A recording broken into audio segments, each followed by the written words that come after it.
It depends on, how friendly or unfriendly the accompanying music is while all this goes on. So if you say, well, we're leaving in March, and P.S. we're not interested in, we're going to take a very tough attitude toward, you can take us to court for whatever money you want from us, and it's not impossible for anyone, even a chartered accountant, to think of scenarios where people might not be terribly helpfully disposed to us.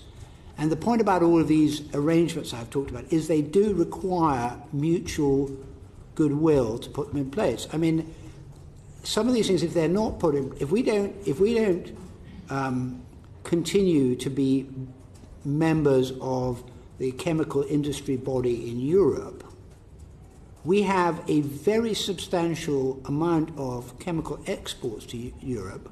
In fact, they represent by far the majority of chemical exports to the world, go to Europe, and they will just stop if we don't get an arrangement, either as part of, under whatever, any franchise. And there are other examples like that which really you are relying on goodwill to get that into place. Given I don't want to make any political points. I just want to talk about the contingency planning part of it.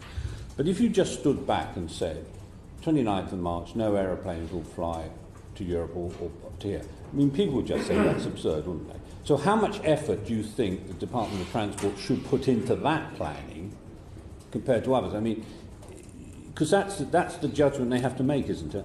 Well, but I think departments are being sensible about this. They're putting in the... I mean, in some cases, if I take some examples of DEFRA, there are things that DEFRA have recognised, contingency plans that they can't actually get into place by March, and therefore they're making sensible, prioritised efforts.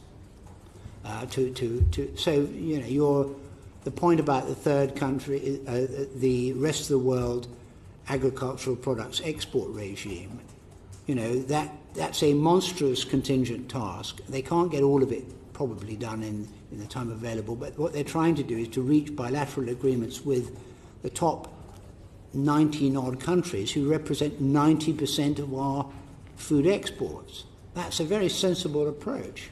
So I am not seeing people behaving in a silly way. I'm seeing people making pragmatic decisions to prioritise what would be the biggest risks.